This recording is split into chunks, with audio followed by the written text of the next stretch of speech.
السلام علیکم ورحمۃ اللہ۔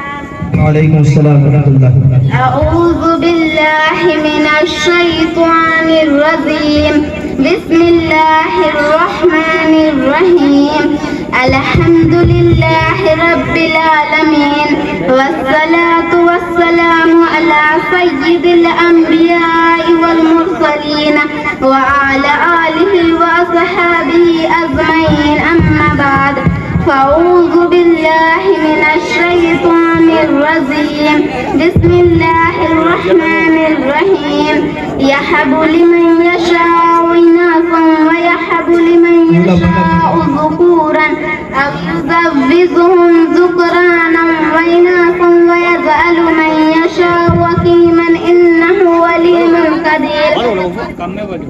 محترم سامعین کرام، پردہ نشین میری مائیں بہنیں اور رونق افروز علماء اکرام اور دور دراز سے تشریف لائے ہوئے مہمان اکرام، آج میری تقریر کا موضوع ہے کہ بیٹی کے متعلق معاشرہ جاہلانہ تاثرات۔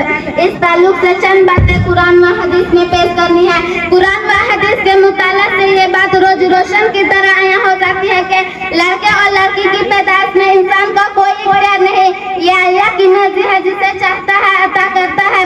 ایک شخص زندگی میں حسرت کرتا رہتا ہے کہ اسے کوئی لڑکا پیدا ہو جائے یا کوئی لڑکی پیدا ہو جائے تاکہ گھر سونا سونا نہ رہے، مگر اس کی یہ حسرت دل میں ہی رہ جاتی ہے اور وہ اسی حال میں اس دنیا سے چلا جاتا ہے۔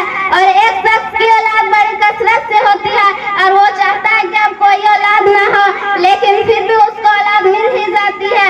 یہ تو ہمارے نظروں کے سامنے ہے۔ ہم دیکھتے ہیں کہ معاشرے میں بہت سے لوگ ایسے ہیں جو لڑکیوں کے متعلق اچھا تاثرات نہیں رکھتے، جبکہ لڑکی کی پیدائش مایوسی نہیں بلکہ باعث اور رحمت ہے۔ جو بھی دنیا میں آتا ہے، خواہ انسان یا اور کوئی مخلوق، ہر ایک کی اپنی روزی اللہ کے پاس سے لے کر آتا ہے۔ زمین پر جتنے بھی چلنے والے ہر ایک کی روزی اللہ کے ذمہ میں ہے۔ ارشاد باری تعالیٰ ہے، لا تقتلوا اولادکم خشیۃ املاق، اپنی اولاد کو تندرستی کے خوف سے قتل نہ کرو۔ اولاد تو بہرحال اللہ کی بہت بڑی نعمت ہے، خواہ لڑکا ہو یا لڑکی، بیٹی بھی نعمت بیٹا بھی نعمت۔ بیٹا اگر اللہ تبارک و تعالیٰ کی نعمت ہے تو بیٹی بھی اس کی رحمت ہے۔ نہ بیٹے کے پیدائش پر خوشی کے مارے آپے سے بحال ہونا چاہیے اور نہ بیٹی کی پیدائش پر افسردگی مایوسی میں ڈوبنا چاہیے۔ ہمارے معاشرے میں بچوں کے سلسلے میں بعض جاہلانہ تاثرات پائے جاتے ہیں۔ مثلاً شادی کے بعد پہلی لڑکی ہو تو اسے نحوس کی علامت سمجھا جاتا، حالانکہ خاتم النبیین صلی اللہ علیہ وسلم کے ہاں پہلی بیٹی ہی ہوئی تھی۔ اگر نحوس کی علامت سمجھا جاتا تو کم از کم نبیوں کے سردار صلی اللہ علیہ وسلم کے ہاں یہ معاملہ پیش نہ آتا۔ اس واقعہ کا پیش آنا گویا اس بات کی دلیل ہے کہ بچے کی پیدائش علامتی نحوس نہیں، لڑکا پیدا نہ ہو تو خرابی مرد میں ہو عورت میں نہیں۔ اس طرح ہمارے یہاں ایک جاہلانہ تصور یہ ہے کہ جس عورت کے ہاتھ سے بچیاں پیدا ہو اسے قصوروار ٹھہرایا جاتا ہے۔ اس کے ساتھ خاوند سے لے کر سسرال کے چھوٹے فرد تک سبھی ظالمانہ رویہ اختیار کرتے ہیں، حالانکہ بچے پیدا ہونے کا یہ مطلب نہیں کہ اس میں عورت کا ہی قصور ہے، بلکہ یہ اللہ تبارک و تعالیٰ سے طرف سے طے کی ہوئی قسمت کا فیصلہ ہے جسے کوئی انسان اپنی مرضی سے بدل نہیں سکتا۔ اب معلوم ہوا کہ لڑکا پیدا نہ ہونے میں عورت بیچاری کا کوئی قصور نہیں بلکہ خرابی مرد میں ہے۔ ایسا مرد جتنی چاہے شادیاں کر لے، اس کے ہاں لڑکا پیدا نہ ہوگا۔ بیٹیوں کی فضیلت، بیٹیوں کی اچھی پرورش پر جنت میں رسول اللہ صلی اللہ علیہ وسلم کا ساتھ نصیب ہوگا۔ سیدنا انس بن مالک رضی اللہ عنہ بیان کرتی ہے کہ رسول اللہ صلی اللہ علیہ وسلم نے فرمایا، من اعلی ذاریتین حتی تبلغا وضاء یوم القیامت انا وهو وضم اصابعا، جس نے دو لڑکیوں کی پرورش کی حتیٰ کہ وہ بالغ ہو گئی تو وہ اور روز قیامت میں اس طرح آئیں گے۔ آپ صلی اللہ علیہ وسلم نے اپنے دونوں انگلیوں کے ساتھ اشارہ کیا۔ ایک روایت میں ہے کہ رسول اللہ صلی اللہ علیہ وسلم نے فرمایا، من آل بنتین او ثلاثا حتی بین او یموت عنہن کنت انا وفی الجنت کہاتین واشار باصبعہ السبابۃ واللتی طلیھا، جس نے دو یا تین لڑکیوں کی پرورش کی یا دو یا تین بہنوں کی پرورش کی حتیٰ کہ وہ بالغ ہو گئی، وہ وفات یا شادی وغیرہ کے ذریعے ان سے جدا ہو گئی یا انہیں چھوڑ کر فوت ہو گئی تو وہ روز جنت میں اس طرح آئیں گے۔ آپ صلی اللہ علیہ وسلم نے اپنی مسلم صحابہ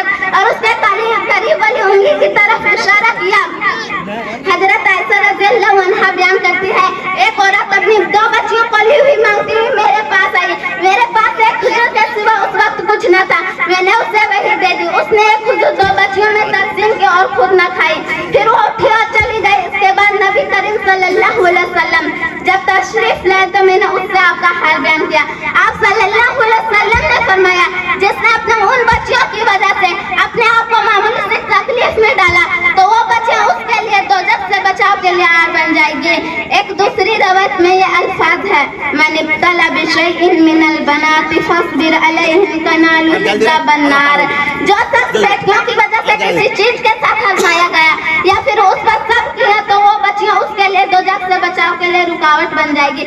اس سے بڑھ کر اور کیا چاہیے کہ لڑکیوں کی تعلیم و تربیت پر اور اللہ تعالیٰ لڑکیوں کی وجہ سے گھروں میں خیر و برکت نازل فرماتے ہیں اور خوشحالی پیدا ہوتے ہیں. صحابہ کرام رضی اللہ عنہ سبقت لے جاتے تھے اور ہر کوئی یہ چاہتا تھا کہ غریب و یتیم بچی کی پرورش میں کروں گا. یہ آپ صلی اللہ علیہ وسلم کی صحبت اور بابرکت کا نتیجہ تھا جس نے غریب و یتیم بچی کو ہر چیز کا سلیقہ عطا کیا اور تعلیم و تربیت کر کے اس بلندی پر پہنچا دیا کہ دنیا کی امامت و قیادت ان کے سر پر کر دی. اور انہوں نے ظلمت و تاریکی میں پھنسی ہوئی رہنمائی کی. کسی شاعر نے کیا خوب کہا جو نہ تھے خود اوروں کے رہبر بن گئے. کیا نظر تھی جس نے مردوں کو مسیحا کر دیا. وآخر الدعوانا ان الحمد للہ رب العالمین. السلام علیکم.